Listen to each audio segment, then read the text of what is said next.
በጣም ይቅርታ አቶ ይሁን፣ ያው ስትበሳጭ ትንሽ ተናጋሪ ነች። ሁለተኛ አይደገም። አንተ ጥናዣም ዳይሌክስ ክስልች ስራውን ካልፈለከው ውልቅ ብለህ ውጣ። እከካም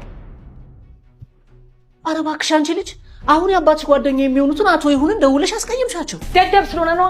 ደደብ ባርኮቴ ታውቂያለሽ፣ እሷ እኮ አፏ ነው እንጂ ሆዷ ባዶ ነው አይደል? እሺ አሁን ደግሞ ማንን ነው እከካም ያልሽው? ይሄ ሹፌር ተብዬው ብሩክ ነዋ። ብሩክ አብሮ አደግሽን? አዎ ምን ነው? ሆዷ እኮ ባዶ ነው። ብሩኬም ይረዳታል። ኧረ እባክሽ አንቺ ልጅ፣ እና አብሮ አደግሽን ነው እንዴ ሰደብሽኝ? ፍቅር ምን ነው አሽቃበጥክ? ከፈለክ አዝነው ዙር። ከና አባት እዚህ እየኖርኩ ስለሆነ በዛውም የማዘል ክብደቱን ትረዳዋለህ። ያው እንግድነት ብሎ ከመጣ ወር አለፈው። ባርኮት አትቀይማት፣ እሷ እኮ አፏ ነው እንጂ ሆዷ ባዶ ነው። እኔ አንዳንድ ሰው ይገርመኛል። በክፉ ቃሉ ያለ ርህራሄ አጋድሞ ያርድህና በመርዛማ ቃሉ ስብርብር አድርጎ ልብህን ያደማና ሆዴ እኮ ባዶ ነው ይላል እንደገና። ይኸውልህ ዘመኔን ሙሉ የማስታውሰው ንጹህ የምትለውን ሸንጋዩን ልብህን ሳይሆን ያደማኝን ቃልህን ነው። ሲጀመር ንጹህ ምንጭ የደፈረሰ ውሃ እንደማይሰጠው ሁሉ ንጹህ ልብም ክፉ ቃል ሊወጣው አይችልም። ምክንያቱም ከልብ ሞልቶ የፈሰሰው ነው በአፍ የሚወጣው። ይልቅ ራስን መሸንገሉን አቁምና አንደበትህን በመልካም ቃል አሰልጥነው። በቃ አንዳንድ ሰው እንዲህ ነው፣ ራሱን ይሸነግላል። አንዳንድ ሰዎች ደግሞ ጥሩ ስራ አይታችሁ ዝም ብላችሁ ታልፋላችሁ፣ ቮት ሳታረጉ ማለት ነው። ለምሳሌ እላይ ፒን ያደረግነው የዳሽን ባንኩ ማስታወቂያ ክሬቲቭ ነው፣ ፈኒ ነው፣ አስተማሪ ነው። ይህም ማስታወቂያ አይታችሁ በጣም ብዙ ሰዎች ወዳችሁታል። ዛሬ ደግሞ ቮት የማድረጊያ ጊዜያችሁ ስለሆነ ዳሽን ሱፐር አፕ ላይ ገብታችሁ ዳሽን ባንክ ቲክቶክ ክሬቲቭ አዋርድ የሚለውን በመጫን ባርኮትን ቮት ማድረግ ትችላላችሁ።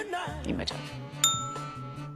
በጣም ይቅርታ አቶ ይሁን፣ ያው ስትበሳጭ ትንሽ ተናጋሪ ነች። ሁለተኛ አይደገም። አንተ ጥናዣም ዳይሌክስ ክስልች ስራውን ካልፈለከው ውልቅ ብለህ ውጣ። እከካም ኧረ እባክሽ አንቺ ልጅ፣ አሁን የአባትሽ ጓደኛ የሚሆኑትን አቶ ይሁንን ደውለሽ አስቀየምሻቸው። ደደብ ስለሆነ ነው። ደደብ ባርኮቴ ታውቂያለሽ፣ እሷ እኮ አፏ ነው እንጂ ሆዷ ባዶ ነው አይደል? እሺ አሁን ደግሞ ማንን ነው እከካም ያልሽው? ይሄ ሹፌር ተብዬው ብሩክ ነዋ። ብሩክ አብሮ አደግሽን? አዎ ምን ነው? ሆዷ እኮ ባዶ ነው። ብሩኬም ይረዳታል። ኧረ እባክሽ አንቺ ልጅ፣ እና አብሮ አደግሽን ነው እንዴ ሰደብሽኝ? ፍቅር ምን ነው አሽቃበጥክ? ከፈለክ አዝነው ዙር። ከና አባት እዚህ እየኖርኩ ስለሆነ በዛውም የማዘል ክብደቱን ትረዳዋለህ። ያው እንግድነት ብሎ ከመጣ ወር አለፈው። ባርኮት አትቀይማት፣ እሷ እኮ አፏ ነው እንጂ ሆዷ ባዶ ነው። እኔ አንዳንድ ሰው ይገርመኛል። በክፉ ቃሉ ያለ ርህራሄ አጋድሞ ያርድህና በመርዛማ ቃሉ ስብርብር አድርጎ ልብህን ያደማና ሆዴ እኮ ባዶ ነው ይላል እንደገና።